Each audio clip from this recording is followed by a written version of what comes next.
Okay. Assalamualaikum warahmatullahi wabarakatuh.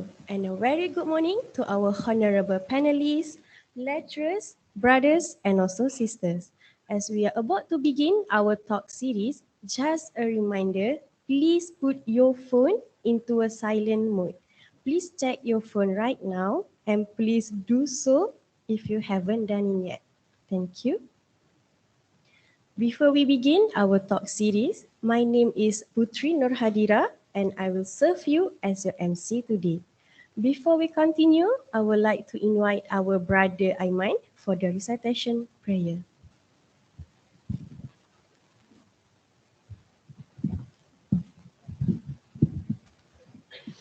Assalamualaikum warahmatullahi taala wabarakatuh. Ila hadratin Nabi Mustafa Muhammadin sallallahu alaihi wasallam wa alihi wa sahbihi syai'un lillahi lahumul Fatihah.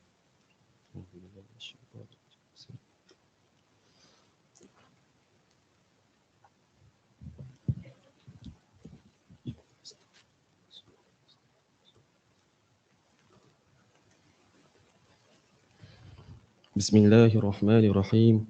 Alhamdulillahi rabbil alamin wassalatu wassalamu ala asyrafil anbiya'i wal mursalin wa ala alihi wa sahbihi ajma'in. O Allah, we express our gratitude to you for allowing us to attend this event in this morning. We ask you for the safety of our religion and the welfare of our body. O Allah, Lord of the implementing authority, may the day we've gone through, starting with your mercy, continue with your blessings, and ended with your forgiveness. And also may the days that we've gone through with guidance and end with the victory of excellence. O Allah, show us guidance and adjust our path and our ways to achieve happiness and glory. Let us listen to people who like good things.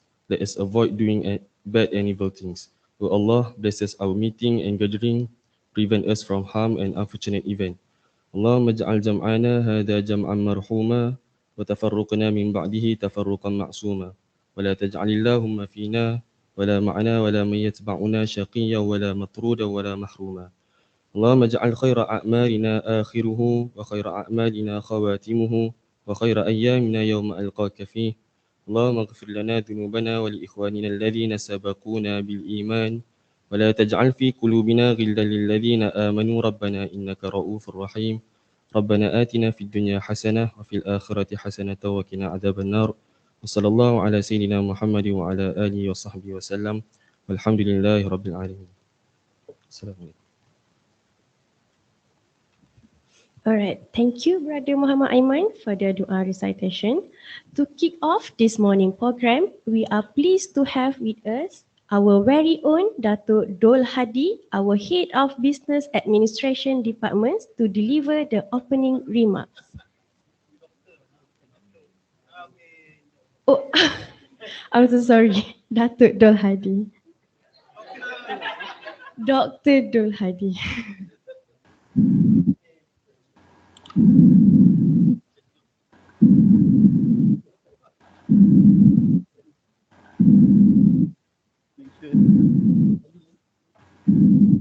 Assalamualaikum warahmatullahi wabarakatuh. Alhamdulillah. Thank you Allah that we can be together. I would like to welcome, first of all, to Dato, to my students. This is our speaker, Adjunct Professor Dato Amiruddin Abdul Satar. Please, Dato belongs to him. I, doctor.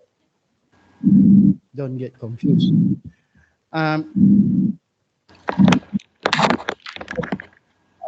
Our lecturers, professors, associate professor, assistant professors, lecturers, academics, those are academics, and how about students, the student leaders, and also class for today. Welcome to this lecture series by our invited speaker, our adjunct professor.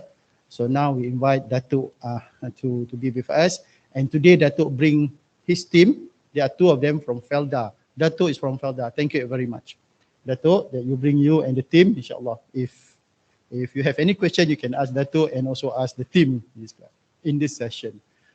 Thanks again to Dato and the team for being here, wanting to tell us about what happened in the environment, what happened in business world, what is an insight of being in reality of business environment, whereby nowadays we are talking about volatility, uncertainty, okay, ambiguity, and also what's the other one? They call it VUCA. I think no, you know very well. You are involved with Prof. Suhaimi talking about VUCA. So which are all externalities present in our business organization. So today, I do not want to be the next speaker. I just want we have been waiting Dato since this morning, and to give us more insight, so that we hope that with the presence and Dato and the team will give us, especially the students itself, an impetus, a spark, in order for us to understand more about what is leaderships in FELDA in particular. So please learn, brothers and sisters, what is their experience in the industry. What have they done to lead the way? After all, in IUM, we talk about leading the way. How we lead the way in our organization. How we lead the particular situation.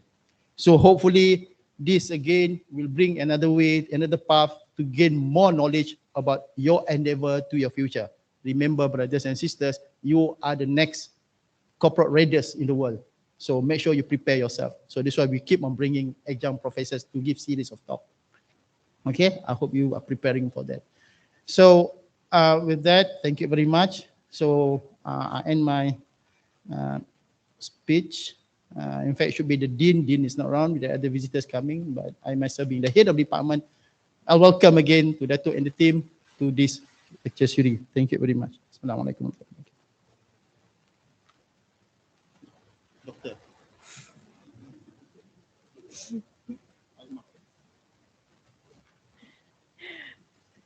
Okay. Okay, thank you very much, Dr. Dul Hadi, for the opening remarks.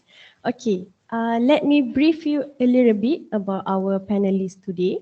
Our panelist today is Dato Amiruddin Abdul Satar, the Director General of FELDA. For his education background, in 1981 until 1997, he studied in College Melayu, Kuala Kangsar, Perak, and then he furthered his study in United Kingdom during 1983 to 1987 as member of Association of Chartered Certified Accounts, ACCA. And then during 2009, he took MBA Henley Business School, University of Reading in United Kingdom. He started his experience in KPJ Healthcare Berhad, which are in 1993 till 1996 as a finance manager, 1996 to 2003 as a deputy general manager, 2003 until 2009 as a senior group manager, 2010 till 2011 as a chief operating officer, 2011 to 2012 as the executive director, 2013 until 2020 as a managing director, and yes, 2021 till currently right now, he is a Director General FELDA in Federal Land Development Authority, FELDA. Besides that, he was awarded with Pingat Ahli Mangku Negara, AMN, from Duli Yang Maha Mulia Yang di-Pertua Agong in 2010. Pingat Setia di Raja Kedah SDK from Duli Yang Maha Mulia Sultan Abdul Halim Muazzam Shah in 2011. And yes, in 2014, he was awarded with Pingat Darjah Indera Mahkota Pahang DIMP by Duli Yang Maha Mulia Sultan Pahang. So, before I welcoming him, I would like to all of you open up your notes and be prepared with your pens to write a few or maybe many notes what he's gonna talk. So, without further ado, I would like to invite the one and only, the Director General of FELDA, Dato Amiruddin Abdul Satar. Give him a big welcoming clap.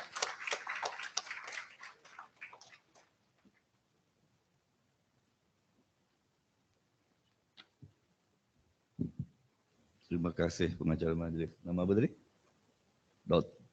Dr. Putri.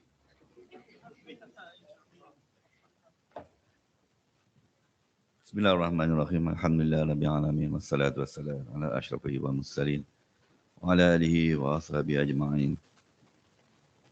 Assalamualaikum warahmatullahi taala wabarakatuh.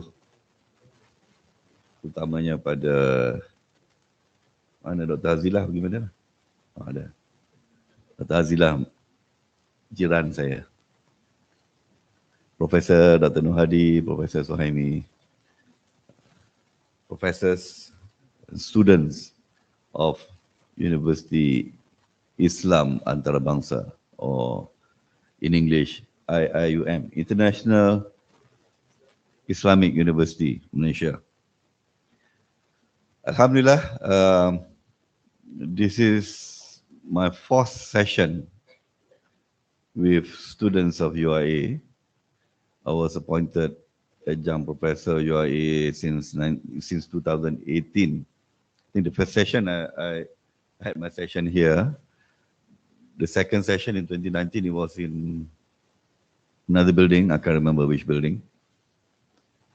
There wasn't any session in 2020, I think because of the height of, because of the height of COVID. But I think we had an online session. Was it 2020 or 2021? 2021. Early 2021, I think. So this is my fourth session, and I'm always looking forward to share my knowledge and ideas with the student of UIA. I hope it's mutual. You're also looking forward to see me, though you may not have seen me before, but the photo that you put on the slide earlier was after my Hajj, I think after my Hajj or after my Umrah. It was a crew, I had a crew cut for some time. Nampak tua sikit lah kan, ni nampak muda sikit gini. I noticed we have our international student friend, few of you. Oh, you're from? Maldives. And you gentlemen over there? Somalia. Comoros Island. Any Muslimah, international Muslimah? Welcome to Malaysia. Welcome to AI. You are all in the first year, second year, or final year? The students here. Many of semua ada. First year, second year, third year, but no, okay.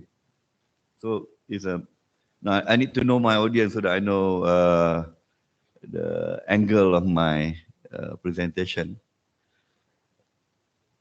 So topic of my presentation today is leadership in sustainability. No doubt you're all now doing course in economy, in management. You're going to be future corporate leader. And from now onward, in any business that you are involved in, you cannot ignore the topic of sustainability. I hope this is not the first introduction of the topic to you lah. Sustainability encompasses a broader topic which include ESG, which include some call it can't remember the other one. 3C or 3B. Oh, good. So you've been introduced to the subject. So when we talk about sustainability, you cannot run away from talking about ESG, environment, social, and governance. You're going too fast. I've not started my proper presentation yet. Just introducing the subject. So I marry or put together sustainability and leadership because in order to embark on this very complex journey, you need a good leader. Leader in many programs, in many exercises will determine the tone, the mood, the agenda for the organization or for the nation or for the world. We need leaders that buy into this concept of sustainability. You cannot just have people moving around and say, okay, we want sustainability without leader providing the strategy and the direction of the team. The team can be a nation, the team can be a corporate body, the team can be community. So we need a good leader that understands sustainability and set the agenda. So we are fortunate in FELDA. Now we can first go into FELDA. If you are not familiar with FELDA, FELDA is one of the first body in the world that set out this sustainability agenda. We are the first in the world that look at social restructuring program and implemented the program very successfully. When we talk about ESG, people always think about environment. People always think about the jungle, the animal, without so much thoughts or emphasis on people. So it's timely, it's very appropriate that today I'm talking about sustainability from the perspective of FELDA. FELDA was formed in 1956. So this year, we are celebrating our 66 years anniversary. What is FELDA? Ada gambar semua tu, semua kena kot. Tun Dato Ismail, Tun Abdul Razak, this is one of the earlier leaders. Tun Abdul Razak, our second Prime Minister. At that time, Tun Dato Ismail was Deputy Prime Minister, who mooted the idea and went to Parliament and get the approval of the Parliament to enact FELDA. FELDA is not a company. FELDA is not an NGO. FELDA is a government body. FELDA stands for Federal Land Development Authority. Kalau dalam Melayu, Lembaga Kemajuan Tanah Persekutuan. So, we are given huge capital to develop community, poor people. Tapi this huge capital is not in the form of cash. We are given huge land bank. That's we're talking about now FELDA own close to 1 million hectare size of land as a capital to develop agricultural sector, to develop economy for the poor by inviting settlers. Settlers here, we're talking about Malaysian people who live in a kampung, which do not have job, who do not have job at that time. Bring them over to FELDA, give them 10 acres of land each, give them a house, and work on the plantation to earn their living, to uplift their livelihood, and to create an income for them to bring up their family. And until now, FELDA have benefited close to 2 million people. Siapa sini anak FELDA who is the child of peneroka or petugas FELDA? 1, 2, FELDA mana?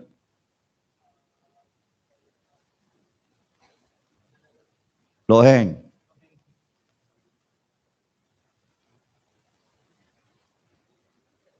Pergi di timur. Semencu. Muslimah tak ada, FELDA.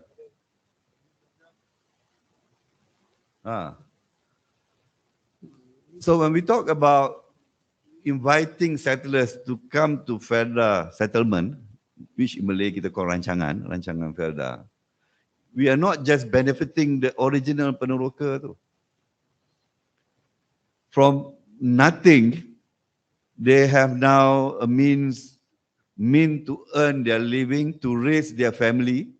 And over the years, FELDA has created many millionaires, many successful entrepreneurs, many successful professionals.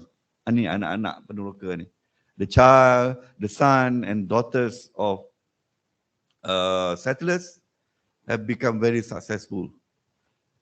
And not just that, I think FELDA also, by developing this land, agricultural land, mainly by planting palm oil or palm trees and rubber tree, we generate and create an economic sector for Malaysia. So as we all know, plantation has been the pillar of Malaysian economy. For many, many years, Malaysia grew and become prosperous from agricultural sectors. Well before Petronas come into the picture. Well before we have ONG sector, oil and gas sector, which has now become the number one economic driver for Malaysia. But plantation remain one of the main economic sector, if not number 2, maybe number 3 in Malaysia. So if you know how Malaysia now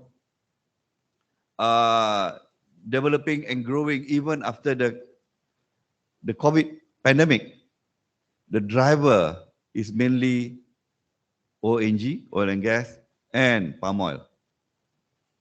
Alhamdulillah, we have been enjoying good price for the last 2 years. That has contributed significantly to Malaysian economy.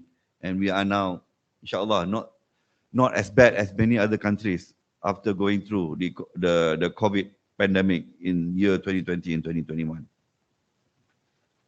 So that's in a nutshell what FELDA is. We provide means for the poor to earn a living, to earn income, to raise their family. And we also become one of the pillar in Malaysian economic sector to drive Malaysian economy. If not for palm oil and rubber, I think Malaysia will be at least 30% poorer.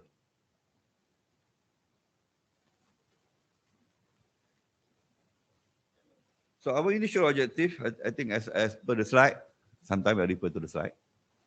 We provide land for the landless, as I mentioned earlier. We eradicate poverty and uplift social economic status of settlers. I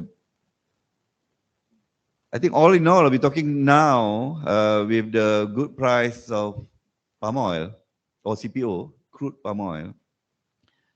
On average, settler will be earning between 4,000 to 7,000 ringgit per month. On average, it depends on the area of the land that each settler own and work on, and depend on the age of the tree, because we don't manage all our plantation by planting it at the same time. So some of the trees are still young, which do not bear fruit yet. There are trees that have reached the age of 20, 25, which is already considered old, and the yield will be lower. So the peak for palm oil tree will be between 10 to 20. 10 to 20 years old, where we can get maximum palm oil from the tree. So on average, they're earning between 4,000 to 7,000 ringgit. At the height of the CPO price in April or May this year, we have seen that some of the peneroka even earn up to 15 to 20,000 ringgit per month. So that how good palm oil have contributed to the economy of Malaysia and also to the well-being of our settlers. This is a very successful program, so much so that we were given recognition by World Bank, I think way back in 1970s, because this was successfully implemented to uplift the standard of living of the poor. I mentioned earlier, this is our vision and mission. FELDA to be the key driver for the development of nation progressive settlement, adding value in the best interests of settlers. Next. These are the two main divisions or main two activity of FELDA. We have land bank on our own, which are run commercially under FGV. FGV is one of the largest plantation company in Malaysia, and they contributed sizable fund for FELDA to run our social arm program. So we have our team in all rancangan, in all settlement, in all states, looking at the welfare of settlers. So we make sure that the estates that belong to the settlers are managed properly so that they can earn good living, good income. Next. These are our regions and the distribution of our settlers across Malaysia. We don't have presence in only two states, Pulau Pinang and Sarawak. FELDA is everywhere in Malaysia. And we have a total of 112,000 peneroka or settlers at the moment, with a total community of more than 2 million living in FELDA settlement. Our biggest region is in Negeri Sembilan, Raja Alias. But in terms of size of land, for FELDA, we have the biggest size of land in Pahang, because we have 3 regions in Pahang, Mempaga, Jengka, and Kuantan. So altogether, we have 11 regions with 317 settlement, 317 rancangan. Next.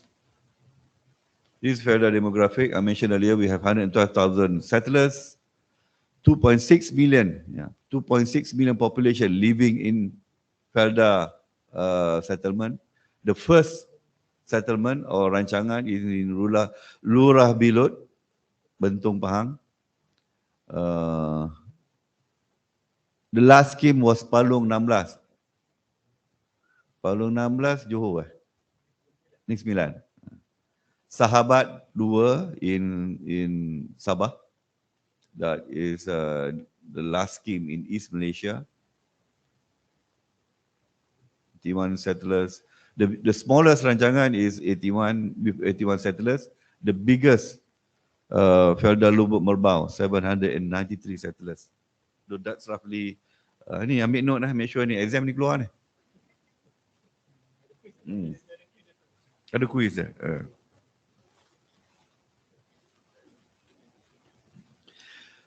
FELDA itself, of course, to manage these 112,000 settlers in 317 settlement or rancangan, we have altogether total of 3,527 employees. So if any of you after graduation keen to work for the community, with the community, please send your application to join FELDA. But of course, FELDA is a government agency. You don't get the best pay, but I can assure you, you will get pension that will take care of your income for the rest of your life.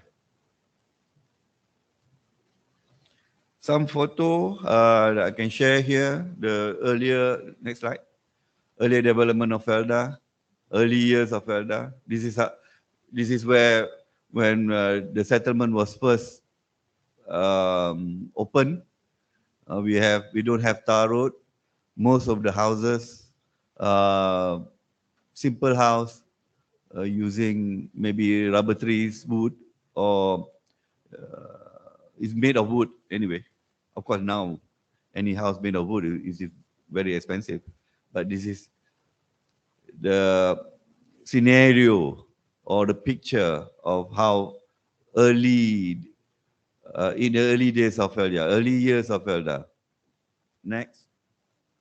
Some other photos, how Penoroka was involved in planting and developing their own plantation initially. Next. So this is later years when we use more technology to open new settlement. This may be in 80s or early 90s. Next, this is how FELDA is now. You go to any FELDA, you can hardly see small house. Most of the houses are, by city standard, most of the settlers are living in bungalow. Betul? Anak Penoroka tadi. Rumah bungalow tak? Rumah bungalow. Kita duduk KL, rumah teres ya. So if you go to any, most FELDA settlement, you see this type of houses. Okay lah, yang tunjuk gambar ni cantik sikit lah. But most of them are given half an acre, I think. 20,000 square feet or 10,000 square feet. Suku acre. Tanah untuk buat rumah. Sampai sekarang. So, from the picture, you can see how successful FELDA has implemented the program from 1956 until 2022, and we're still going strong because we are looking into also other ventures with using similar concept. Penoroka, now we're talking about generasi FELDA, anak Penoroka, cucu Penoroka, who are still living in the settlement to develop the economy in FELDA rancangan. So we're also calling ourselves a reverse urbanization. We are encouraging people from urban area to come and live in FELDA. So the task is for FELDA to develop economy for the younger generation to earn a living and live in FELDA, because we don't have any more land to give to the next generation. But the economic sector in FELDA area is huge because we still have the estate. So we have mill, we have processing plant that require employees and workers, which also at the same time can earn a living indirectly from the plantation. So in a nutshell, that was a success story of FELDA. We become the pillar of Malaysian economy by participating in palm oil and rubber plantation. We develop the economic well-being of initially 112,000 settlers, now 2.6 million population of people living in FELDA settlement. And of course, to achieve that, we need to have good governance. So in a nutshell, we meet all the three pillars of ESG. We fulfill the agenda of ESG. That is FELDA's success story. Tell me any other business that do similar thing like FELDA. Any other organization? There are many, but in the scale in the size that FELDA has implemented over the last 66 years. So I'm very proud. I'm also the product of FELDA. My father served FELDA for 30 years. So when I was given the opportunity to come back to FELDA and serve as Director General, I accept the invitation with arm wide open. Kita terima dengan rela, because I'm indebted to FELDA. I owed a lot of my successes and living to FELDA. So FELDA also has a share in developing my career, developing my what am I today. Next. These are some of the programs that we have introduced in FELDA. I don't plan to go through one by one in detail, but one of the new initiative under FELDA is Wakaf FELDA. So note that we have been successful in doing what we did over the last 66 years, but we feel that moving ahead, moving to the future, we need to have new approach to develop Islamic economic sector through Wakaf FELDA. Wakaf can be huge, and we believe that Wakaf can be the third pillar of any country, economic sector. We have the government, we have the private sector, and Wakaf. Wakaf is similar to foundation. If you go to any Western economy, in Western country, they have huge foundation. You visit any of the major hospital in US or university, they are mostly funded by foundation or endowment. In simple word, donation. People give donation to the university, to the hospital. That's how they become big. And most of the big university, Oxford, Harvard, they don't rely so much on government fund, unlike Malaysia, unlike many developing countries. So Wakaf is similar to foundation, can be the third pillar of any economy.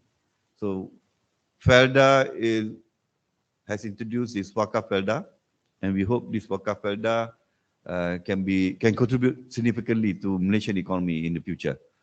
So I welcome any of you, siapa ada duit lebih, can contribute to Wakaf FELDA. You can Google what is Wakaf. And if you look at the history of Islamic country in the past, especially during Ottoman Empire ataupun zaman Osmaniyah, one of the pillar of the economy for Ottoman Empire is Wakaf.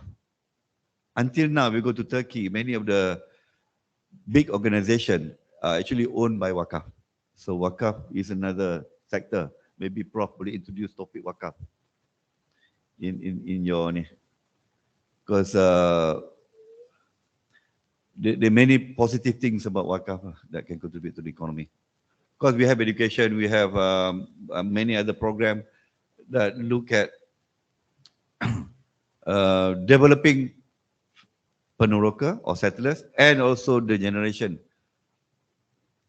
many generation living in our settlement.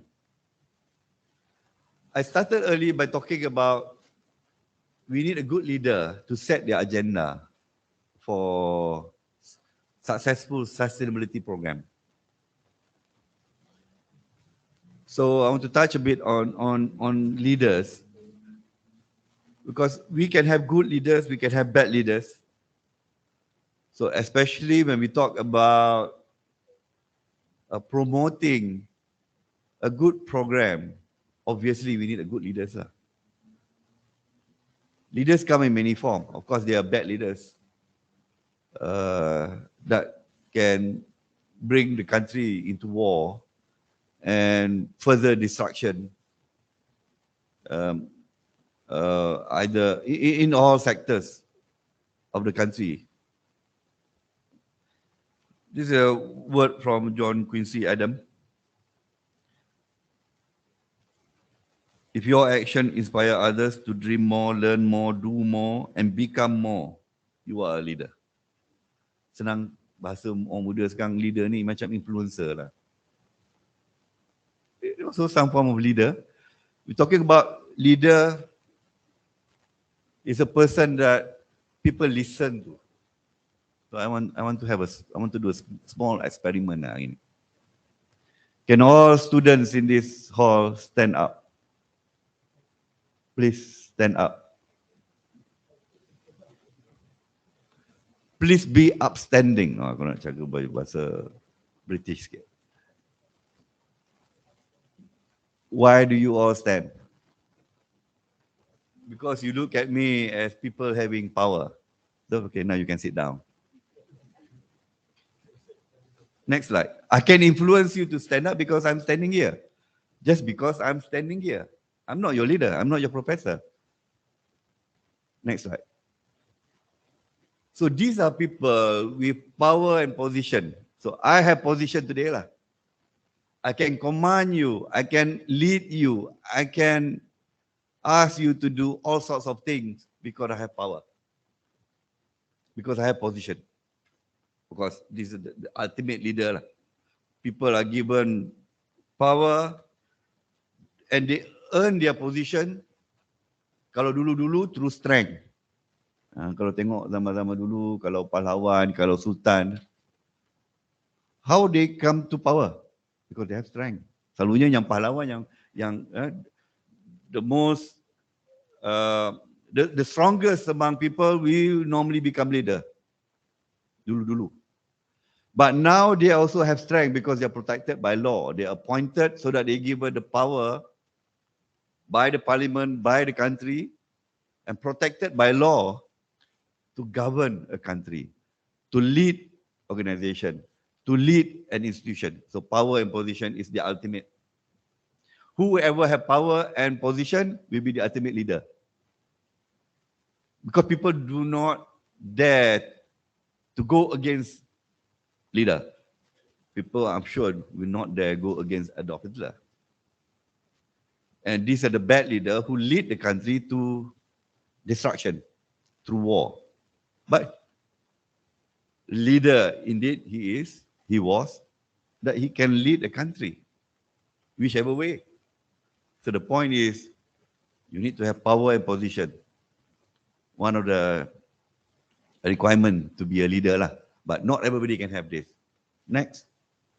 In Malaysia, we also have people, of course, normally politicians, leader of the country, we normally have power and position. Otherwise, you cannot lead the country. Either for good or for bad. Next. If you don't have power, you need money. These are one of the richest people in the world now. Who's Jeff Bezos? Amazon. Elon Musk? Tesla. Warren Buffett? You all camps kan? Kuliah ekonomi and management, kena lah tahu semua. Bill Gates, I'm sure everybody know. Warren Buffett ni mungkin he's a investor. He basically make his money through investment. Apa nama dia punya syarikat, lupa dah. Berkshire Hathaway. But it's not easy also to have money. We need, kalau setakat ada 5-6 ribu tak jadi, tak panggil leader lagi lah. So not everybody can have money because money, of course, you go to any kampung, you go to any village, any community. It's either the penghulu will be the leader, the head of the village, or the wealthiest in the kampung. People look up to them because they have all the material wealth that people can see. Big house, big car. So in a way, people treat people with money highly. May not be their leader, but they look highly at people with money. People envy. But itu keduniaan lah. Tapi that's the reality. In the world today, people with money will be treated as leader. Next. But I think this is where we can strive for. We can be a leader if we have knowledge. Macam Professor Engku Abdul Aziz. He's not politician. He is not the wealthiest man in Malaysia, but he has a lot of ideas. Do you know or not who muted the idea to create tabung haji? Is Professor Engku Abdul Aziz.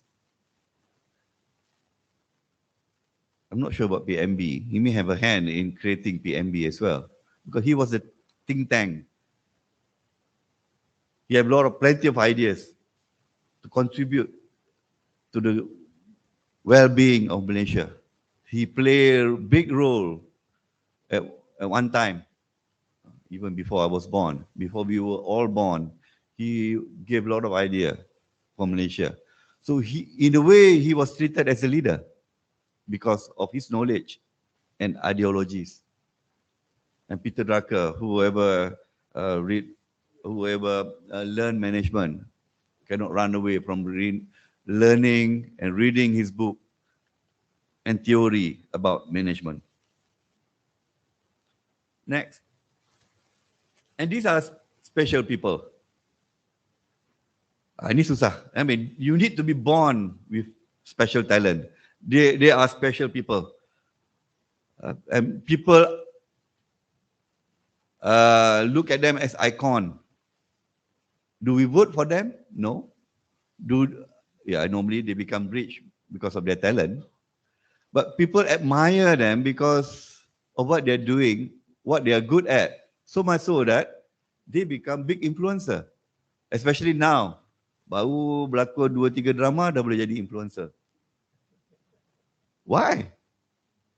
We tend to believe what they say. We tend to follow what they do. We tend to wear what they wear. We tend to buy what they recommend. Just because they have talent. So for those who have talent, make sure you use your talent rightly lah. Yang pandai nyanyi. Itu jadi influencer. Influence your friend. Normally sportsmen, artists, musicians, these are people who are normally successful in using their talent to earn a living and also become quasi-leader lah. I'll term them as quasi-leader. They're not really a leader, but people look at them as if they are our leader because we follow them. We follow their Facebook, we follow their Instagram, we do. We try to copy whatever they do. Copy their hairstyle, and wear what they wear. So this also considered as leader. Next. But there are people, these are also special people. They don't use their wealth, they don't use their power. They may have some talent, but they are passionate about what they do. These are normally associated with NGOs. These are people who fight a cause. They find a cause, they find a fight or mission to do something that convince others to follow them. They're normally very determined, Not just determined, they are brave, they are courageous. Because they don't have power. And yet they want to move people to do certain things. Like Dr. Fauzia Muhammad Hassan, he's one of my old friends working in KPJ, oncology, ONG, obstetrics and gynecology, pakar perempuan lah. It's not about what she did in her clinic. It's about her mission. I mean, she was one of the Malaysian that joined the flotilla that went to send foods and item to the Palestinian in Gaza. They hired a ship, few of them. Of course, they were stopped by the Israel army. But how they were stopped and how they, but I think eventually they managed to send the food items to Gaza to help the Palestinian. That's how determined she was at that time. This was in 2018 or 2017, if I'm not mistaken. So it's not about how successful she became a doctor, but how determined she was for a lady to fight, to go against Israel army to send food items to the Palestinian in Gaza. And of course, Nick Vujicic. I mean, if you are born without arms and legs, I'm sure many of us will just surrender, give up. But not him. He have the courage, he have the determination to live like a normal people. So these are, I think, if we have ambition to be like them, we can also be a leader. Without money, without power, without talent. But I'm sure we have knowledge. You need knowledge. So to sum up, next slide. This is another person that many of us may not know because this was in the 60s. Che Guevara. His posters in the 90s, I don't know now, I think in the 80s, young 90s, many of us do not know him, but you go anywhere, you saw his photo. People idolize him because of his fight. Again, passion. He was passionate to fight against Fidel Castro in Cuba. But he wasn't originally from Cuba. But he was passionate. And he became the unsung hero for the fight against communism, I think, at the time, if I'm not mistaken. But this is how a passionate person can lead organization or can lead community for certain cause. You need to find the right cause lah. Apa? Macam-macam sekarang boleh fikirkan. You can pick up to help the poor, to help or to eradicate elements that destroy the environment, for example. You can look at the river, you can look at plastic use, you can look at water source, you can look at air pollution, whatever it is. Find a good cause and be passionate about it. This can give greater meaning to your life. Of course, we need to earn a living, but we need to have reason to live. So how to do it? Next. To be a leader, no, before that, this is the summary of the 5 factors that I mentioned earlier. Most leaders will have power, money, and knowledge. Some are special, they are born with special talent that give them recognition in the community or society. But I think there are 2 things here that we can develop ourselves. Number 1 is knowledge. Number 2 is passion. If you have knowledge and passion, and be good at it, you can also be a leader of the future. Of course, knowledge and passion will eventually bring you money. Hopefully. But don't look at money as your main objective. Find a cause. Find a reason of your fight. Ini bukan nak start a fight, Professor. Bukan, I'm not starting a new. But to make your life more meaningful, you need to have a cause. How to do that? Next. Join NGO. Not everybody on their own can lead a community, can lead a society. But together with your peers that have similar objective, through NGO, you can move the world. Like Greenpeace. Greenpeace is a world NGO body that fight to save the environment. They've been in existence for, I think, close to 30, 40 years. Doctors Without Borders, they are everywhere, especially in war-torn areas, war zone. Doctors Without Borders will be there. Sama juga dengan Medicine Sans Frontiers. These are example of NGO, international NGOs. There are also local NGOs, many. Next. We have Mercy. Mercy Malaysia has been very prominent. They have been in existence for, I think, close to 30 years. I'm proud of Mercy because it was started also by KPJ doctors. I was in KPJ for a long time and I've seen how Mercy grows. In fact, the current president, one of the doctors in KPJ. We have Jeffrey Chia Foundation, we have Abu Qari Foundation. Next. These are other companies. You can also choose a company. Of course, you need to find a job. But if you have a choice, given the opportunity, join a company that also have vision and mission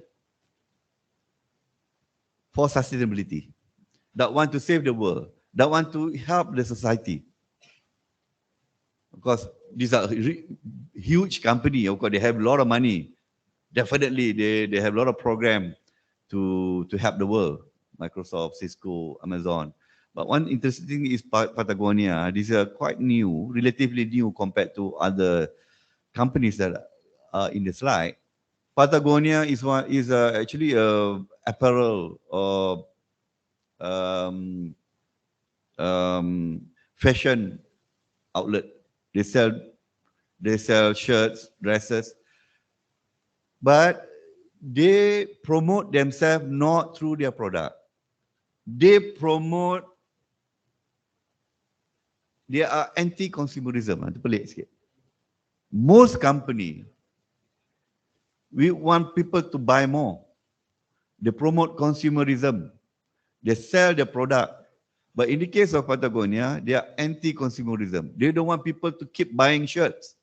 In fact, if you have shirts yang dah koyak, torn shirt, you go to Patagonia, but of course Patagonia not available in Malaysia. They prefer to repair your shirt rather than sell a new shirt. Because there's such thing now as quick fashion. Quick fashion is not good for environment. Now, because we go to many outlets, the shirts are relatively quite cheap now compared to income, compared to dulu lah. So there are many level production or manufacturing of garments or shirts are destroying the environment. Starting at the factory, mostly in India or Bangladesh, the chemical they use are polluting the river and the air. The child labor that they use in the factory are not good for the society. And then people keep on buying shirts. And at the end of the day, we end up with shirts that are thrown away. Pakai, we just use it for maybe a few months because you like new fashion, new design that come out in the store. You throw away the old shirts. So much so that in some countries they have problem how to handle the waste from unused or unwanted shirts, unwanted trousers. So much so that they deliver this to the African country. And the African country also have problem how to handle this tons and tons of unwanted shirts. We're not talking about plastic. Plastic is satu hal lagi lah. So that's why now we're talking about recyclable dresses and garments.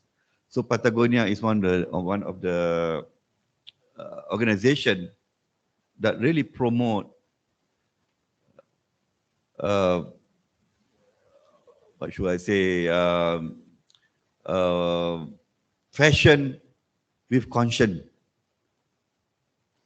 You want fashion, but you also are conscious about the effect on the environment. So you can also join a company like this and become a leader through the company to promote sustainability in the world. I think I'm coming towards the end already. So we have also other local companies, CIMB, Maybank, Betul. Of course, these are huge companies that embark on many programs to save the environment, to help the community. So when we talk about leadership, next slide, not everybody can work on their own and become leader on their own accord. But they can be a leader by choosing to join NGO or by choosing to join a company that promote sustainability. So that concludes my topic today, leadership in sustainability. But I have few advice, few tips for all of you younger generation. Ini general je lah. I call it citizen M, citizen Malaysia, or you can be citizen of any country. If you can have all these 4 elements, 4 attitude, 4 principle in our life, I'm sure you can associate with hadis, Al-Quran, banyak lah. Ada masa nak buat tu. But just follow this. Number 1, follow the rules. Problem with many developing countries, not just Malaysia, we do not abide by the law. Traffic light, langgar aja, especially siapa yang bawa motosikal. That create problem to the country. I think Malaysia have so much regulation and law, but mostly people ignore. You go to any other country, I'm sure many of you have opportunity to go to Europe, to go to US. Berani park, bukan tempat yang, bukan tempat parking. Either you get towed away or you get summoned. But we don't live by same principle in our own country. We tend to break the law. We ignore the law. I think my number 1 advice, follow the rule. University ada rule. Follow the rules. Understand the rules. Number 2, attitude and demeanor. I think we want to bring back sopan santun, budi bahasa, budi pekerti ni. I think especially younger generation, you are the future of Malaysia, of our country. We need to have people with the right attitude and demeanor. How you communicate, how you converse, how you treat others is very important to develop a progressive society. Ni asyik bergaduh aja. We cannot have progressive. We're not focused to tackle the issues of our society, because there are so many bickerings, so many antagonism. Mutual respect is very important, especially in Malaysia. We are a multiracial country. We need to have respect for all cultures. Respect the elders. Ini memang ada orang Melayu, tapi kurang dah sekarang. We are taught when we grow up to respect older people, even if they are only 1 year older than us, because they live 1 year more than us. We respect them. Respect right of other people. So mutual respect is important. Of course, in order to achieve success, in order to move Malaysia to a developed country, I think we are trapped in the developing country ni for too long already. Dulu Malaysia third world country, sekarang developing, tak tahu sampai bila developing. We should by now already be a developed country. So we need to work hard. We need to be focused and develop our economy, develop our society. So this is my parting advice to all of you. Remember fame. It can be used in many aspects of our life, even as a student. Inshallah, um, we can live in harmony, especially in UIA. You have your foreign friends. How many percent? 20%. That's huge by any standard. Saya besar kan? 20% foreign student. So we need to show. I think people. I'm sure our friend from Somalia look highly to Malaysia before you come to Malaysia. I hope you have similar view now, even after coming here. Yeah. From this university. So we are still a country to look out for, especially among developing Muslim countries. So we need to maintain that. That's good. I think if we can show to the world that we are law-abiding citizen, we respect others, we work hard, there are going to be many more investment coming to Malaysia, many more students coming to Malaysia, many more ventures with international companies. Because we cannot develop our economy just on our own. We need to be a population. We need to be a people of the world. So we do not just want to welcome foreigners coming to Malaysia. We also would like to see our youngsters, our students go and work in other countries, join other companies in other countries. So that will also promote Malaysia to some extent.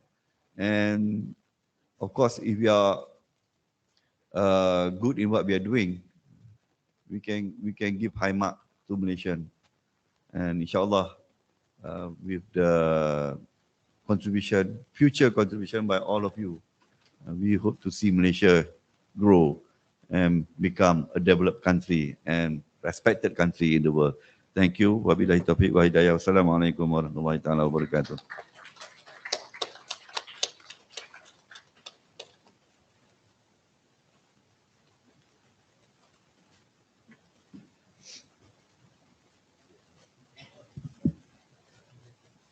All right, thank you so much, Dato Amiruddin Abdul Satar, for your wonderful sharing and wonderful information for all of us.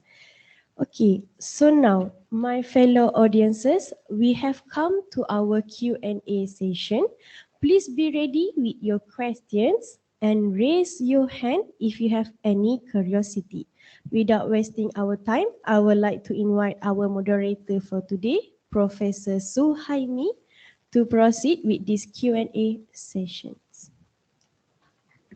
Okay, thank you very much. Assalamualaikum warahmatullahi wabarakatuh. Thank you, Dato, for your kind insights to all our students. Dato just now mentioned about the ESG. Actually, for our first year student, they are compulsory, all of them, all kuliahs in this university, compulsory for them to take a subject called Sustainable Development. The course code is in the past UNGS 1201. Now the code is SCSH 1201. And after that, Dato, you mentioned about the joining NGO community. After they learn this 2 credit hour course, they have to do the community work, not just touch and go, long term. We call this as Usra in Action 1 semester, another Usra in Action 2. Mean to say 1.5 years, they will be dealing with the community. So we hope that and these are the all students, economics, law, all students must take care of this. So brothers and sisters, this is your opportunity. Listening to your lecturers might be boring, right? Now you want to ask person in the corporate world to answer any question that you like to know, please. Assalamualaikum, Dato, lecturers. Thank you for your wonderful sharing session just now. I wanted to ask a question to Dato actually. Because just now in your biodata, before you entered FELDA, you actually are involved in KPJ, if I'm not mistaken, for so many years. You climbed the ranks, you are the manager for so many portfolios. So there are many challenges, of course. So I wanted to ask for your personal tips, your off-the-book tips from your experience in the corporate world for us young leaders that will be involved later, how for us to survive and how for us to avoid to be involved in bad form of bureaucracies. Thank you. Apa nama tadi? Shamsul.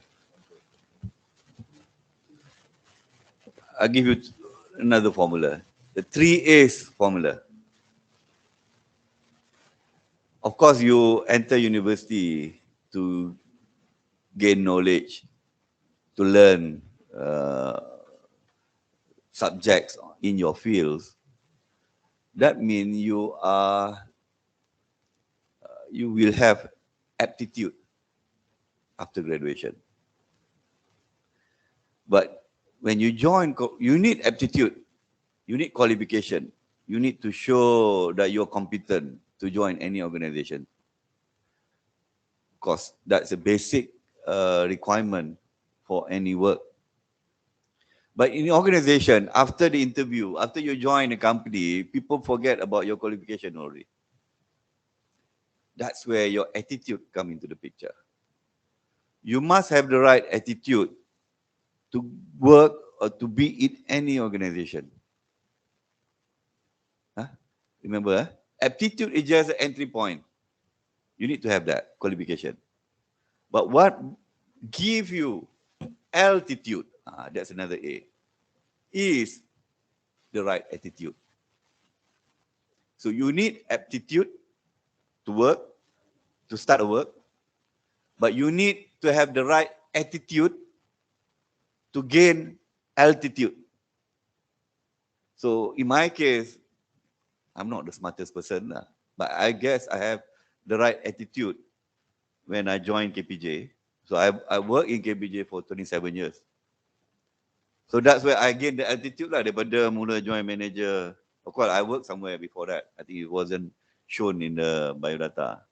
It's not my first job. When I joined KPJ, I was engaged as a finance manager.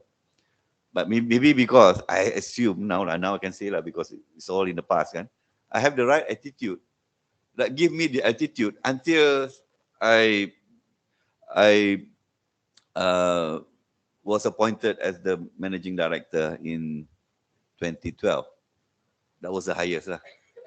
So dah habis managing director tu, tak boleh nak gimana lagi, then I left KPJ and I joined FELDA. So remember that 3 formula. Okay, you can start developing your attitude now because you are living in university among friends, to show your leadership, your man management to training. Man management have to start now. When you work in a society, when you work in a committee for certain event, show your leadership. Show that you can work in a team. So that will train you when you join organization after your graduation. You have the right attitude to serve the company. Because when you work in a company, it's not just about managing down, it's also about managing up. So you need to manage both ways. Some people, they're good at managing down, but they're very bad at managing up. Some people, they're very good at managing up. Oh, dia memang dengan boss bagus, but they're very poor at managing down. So you need to have both set of skill. And I think another thing is networking. You are special here because you have friends, colleagues from other countries. Don't ignore them. Masa ni lah nak kenal. This is how you start your networking. Besok when you join, kata Saudi ke mana ke, oh, Saudi nak buat projek di Somalia. Oh, I already have friend in Somalia. I already have friend in China. I already have friend in many other countries. So start your networking while you are here. You think how Jolo is successful? Successful in whatever he did lah. I am one MBB kan. He went to public school in UK. He get to know all the sons of millionaires. He went to Oxford ke Cambridge. No, not really. But I think he developed his network while he was in high school lagi. Itu memang long term lah plan dia. Tapi itu niat jahat. Jangan ikut lah. But I'm saying how network can help you to build your career, to be successful in your work. It's not just about hard work, duduk kat meja buat kerja, pandai, tak jadi. You need to be, ni masuk topik lain pula, communication. You need to have good communication skill, presentation skill. Because if you're good at doing your work, but people don't know how good you are, no point juga. People will realize that you have certain skill, you're good at your work, but it'll be faster if you can speak well. It'll be faster if you can communicate well and highlight the point that your boss want to see, that your client should know. So communication skill, networking, attitude, I can go on and on and on lah. Nanti berhenti bagi orang lain tanya pula. Okay. Okay, sisters, perhaps questions. Sisters, one brother already asked questions. Sisters.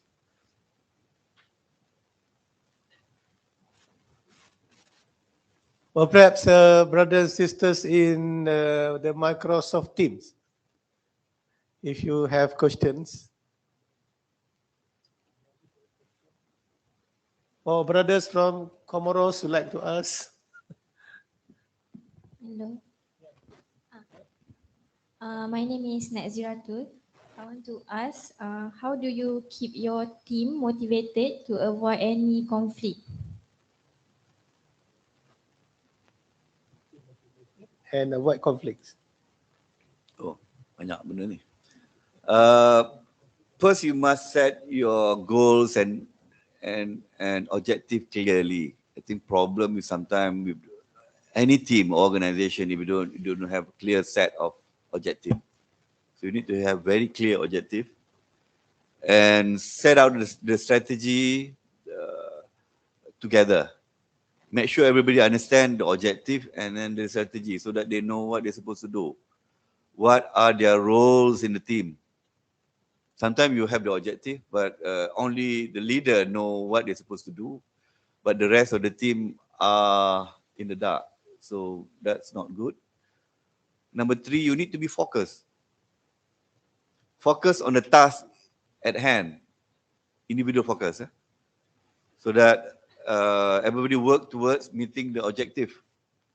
The larger the organization, the more difficult it is to keep everybody focused and to keep everybody clear of the objective and their roles. There are many ways to do it lah. Have regular engagement. And a good leader normally is not just giving direction.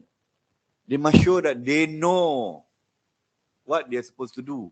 Sometimes the leader cakap tapi tak sure macam mana nak buat. So you must show that you also know.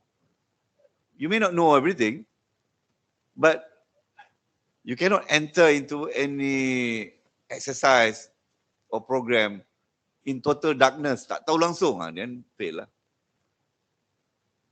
You know your objective, you know how to do it, maybe at least 50-60% of what the team is supposed to do. And then the 40-50% lagi tu kena find together lah. Have regular engagement, get the idea from the team, from the subordinate, welcome their input so that they also have better sense of belonging. They are part of the team, that they also contribute to the team. And at the end of the day, you must share the success together lah. Ni sekarang some leader, they just give the task, but when it comes to receiving or getting the award or accolades, only the leader. So the team or the rest of the team members will feel left out. So it's important to share success together. Even as simple as sharing success story.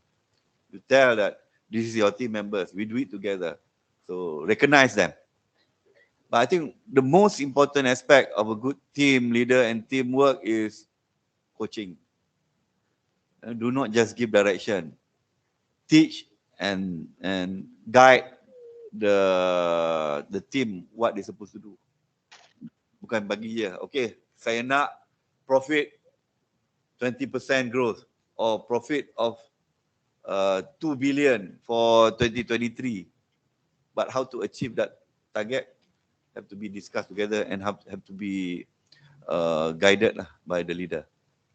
Banyak, it's a loaded question, so I pun bagi banyak, gives a lot of elements to the topic. Okay, next question. Okay, questions from brothers or sisters there? Brothers, sisters in the Microsoft Teams, if you have questions also you can ask. People here are still awake, not sure people. Question. Nurul Uzma asks, what has been one of your biggest challenges as a leader, Dato'?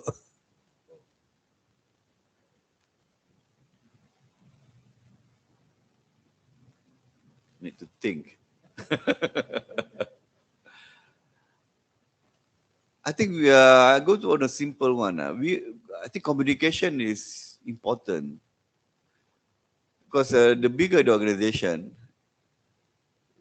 you need more effective communication because sometimes the goals and the objective are not properly communicated. It's a bit frustrating sometimes, you know. I chair a meeting. Ini bukan FELDA sajalah. I mean, in many organizations, we discuss on the topic. We make decision in the meeting. We thought that's it. We have made the decision, and we hope everybody go back and carry and implement the decision. But surprisingly, sometimes and frustrating at times, you see the decision are not properly carried out. Then you have to ask yourself why. Number satu, maybe orang tak faham. They don't understand. We thought we clearly spell out what everybody is supposed to do, what are the tasks at hand. But don't take for granted for the fact that sometimes people don't understand. After 3-4 hours meeting, we thought everybody understood what was discussed. It's not necessarily so.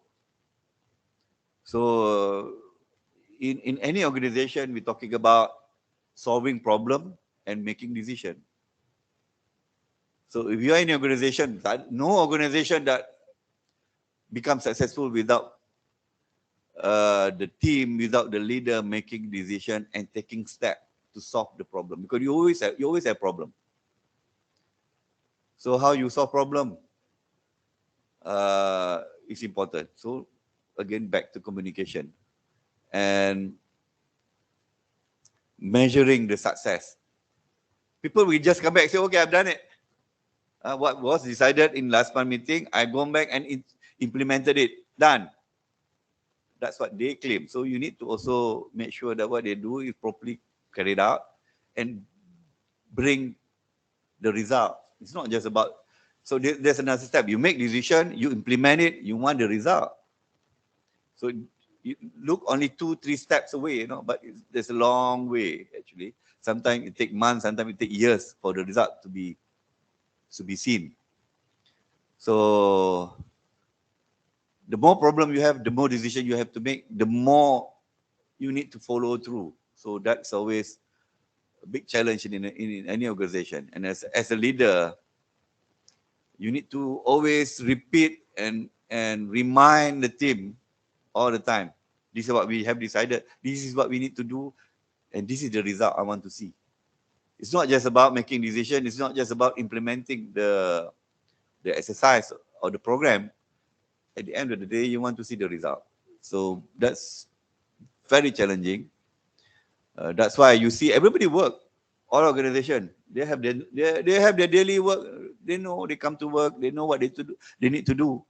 But the question is whether whatever they are doing is effective enough, efficient enough to bring the result at the end of the year. Result can come in many forms lah. Productivity, profitability, apa ni, bottom line, profit and loss. When we work in a company, it's always bottom line, profit and loss.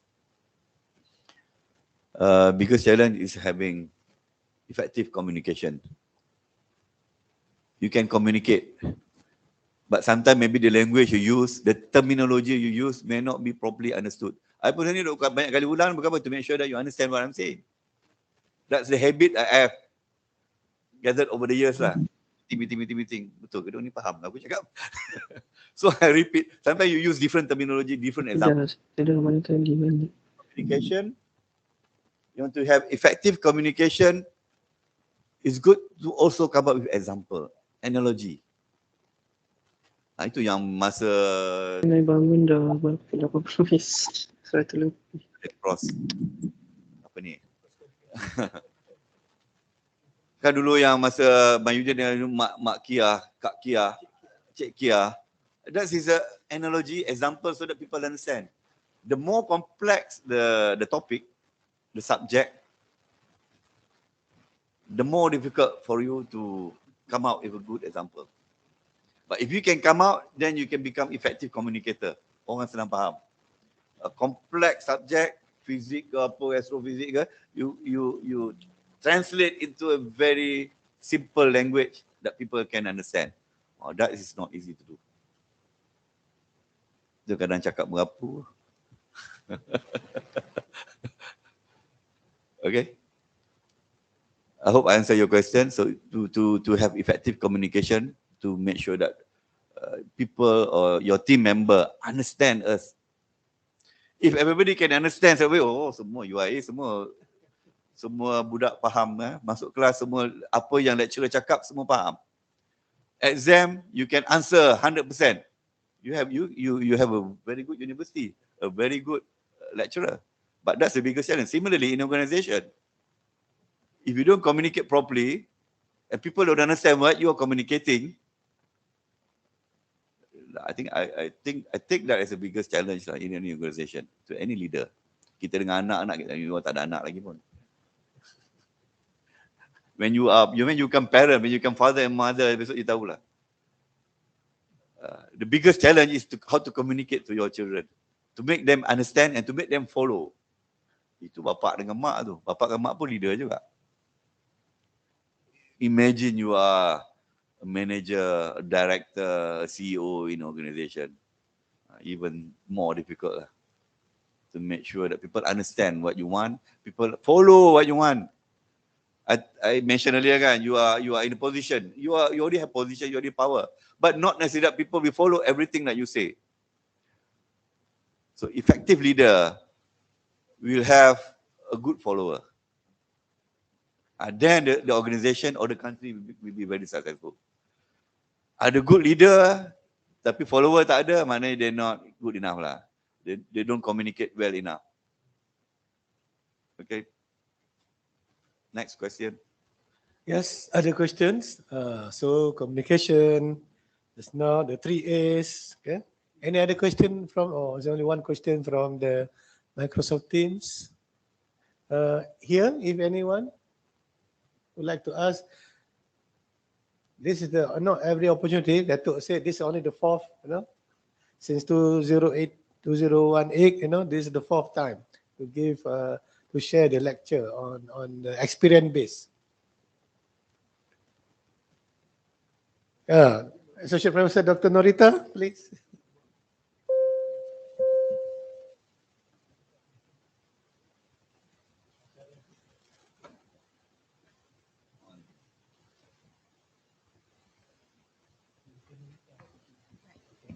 Okay, Assalamualaikum. Good morning, Dato and everyone. Okay, I would like Dato to share with us, what do you think about some people who says that if you are born a follower, you will never be a leader. So what do you think about that? Thank you. Not sure about people, whether you're born follower, born leader. Of course, unless you're born in a family with already in power, banyak-banyak politician especially. I mean, if the father prime minister, chances are the son and daughters also involved in politics and become future leader. If you have wealth, chances are you are in better position to be a leader because you normally will get better education. Your network is already up there. And not everybody are born with special talent that can again give them platform to be seen as leader. So we all, I think, in the same boat. We are none of the above, but we have a tendency to learn. We can acquire knowledge, and we can be passionate. I think coming back to my point earlier, if you have passion and knowledge, you can also grow your talent to be a leader. People still look up to people with knowledge and ideas. You may not have power, you may not have money, but I think what we can do, so by that, I disagree with that statement. Nobody are born followers. You choose to be followers. But if you choose to be a leader, acquire more knowledge, if you are the smartest person, the most knowledgeable person in the room, by default, normally you become a leader. You ingat masa sekolah rendah dulu. How do you think your teacher choose who be the head of the class? Who be the prefect? Yang pandai lah kan. Yang banyak cakap. Yang tak pandai kadang banyak cakap pun dia nampak pandai. Normally the smartest in the classroom. Do they have power? No. Do they give money belanja? Mungkin adalah. Yang mak bapak pandai tu dia setiap hari dia bagi ke anak ni bagi ke cikgu, ni bagi ke cikgu lah. Bagi kuih karipap ke, bagi kuih apa ke. That one maybe using some influence lah, bribe sikit lah. But normally the brightest and the smartest in the class will be the leader. So I would argue that the more you know, the more you learn, the better person you become, the better chances you can also be a leader. A leader ni come in many form lah. Even pergi holiday 4 orang. You go on a trip to Jakarta, 4 of you. Who be the leader? The one who know more about Jakarta lah. The one who do the booking online. The one who book the airline. The one who plan the program. Because you're more knowledgeable. You become the leader of that trip of the 4 people. Yang ada yang belakang tu ikut. Kau dah booking? Kau booking lah. Aku ikut je. That one really true follower.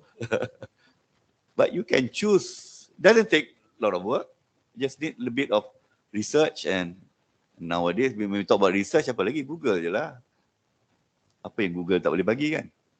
So, you are a follower if you choose to be a follower. Everybody can be a leader in your own accord by having more knowledge. Learn and learn and learn. I told tadi Professor, I was also a student of UIA, tapi kelas malam lah, belajar Arab. I think for many years, I started in PJ, pergi kelas Arab, malam-malam lah, dua kali seminggu. Until I finish all the class, top class, hati dah jenam ke apa. Selpet. Level 6. Habis kelas lah, tapi tak pandai-pandai juga. But I tend to continue lah nanti bila pension. So learn and learn and learn, acquire knowledge. Doesn't have to be formal knowledge, Doesn't mean that you have to attend class, only you get knowledge. Nowadays, there's so many ways that you can learn knowledge.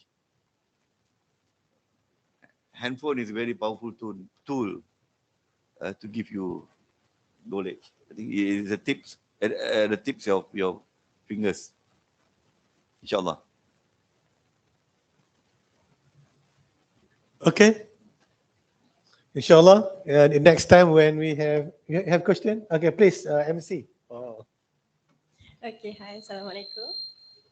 Okay, you already talked so many things about leadership and then the values about leadership, about how to, we should be knowledgeable, we should be educational, and then talk about how we can influence people and so many things. So I just want to ask you from your perspective, you as a leader, so what are the values actually are the most important things for you? And maybe the value itself, you already practice it in your life. Thank you. I think I will go back to my tips tadi lah, fame. I think of the fame, I think mutual respect is very important, especially when you work as a team. Because you need to show to your colleague that you are law abiding. Kalau asyik melanggar peraturan aja, I mean you cannot be a leader if you keep breaking the law. Kena saman, masuk penjara, tak boleh lah. I mean you're not a good example as a leader if you break the law. But I think of the fame, of the four elements that I've shared earlier, I think mutual respect is most important. You respect others. Even if you have children later, you need also to have respect to your children, son and daughters. You must respect their space, but respect their privacy. So if you respect others, I think you can also gain and earn their respect. And people, especially if you are a leader, leader tend to ignore the importance and the requirements of their subordinates. You need to respect their right, respect their entitlement, respect their space. Treat them with respect. Bukan marah-marah, bukan. Tanyalah Fizwan, tak tahu lah 2 tahun saya dengan dia. It's my direct report, Cik Fizwan. My direct report in FELDA. Apa-apa saya panggil dia dulu. I hope I managed to earn his respect lah. At the same time, I also respect him as my assistant. So everybody have their right. Everybody have their space and privacy that you need to respect. So inshallah, if you respect one another, you also earn their respect. That is very important for you to grow in any organization.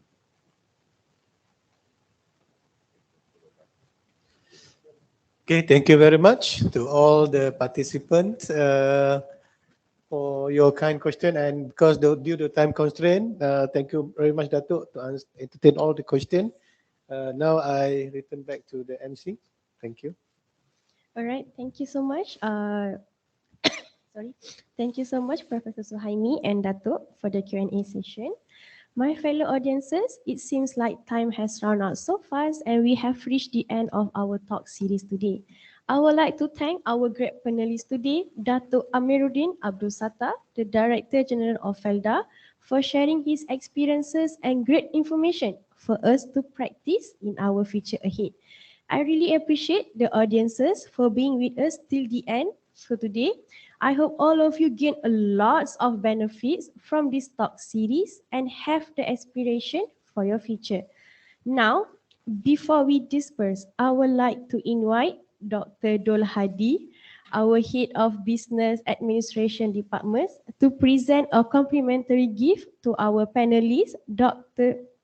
Amiruddin Abdul Satar. Thank you.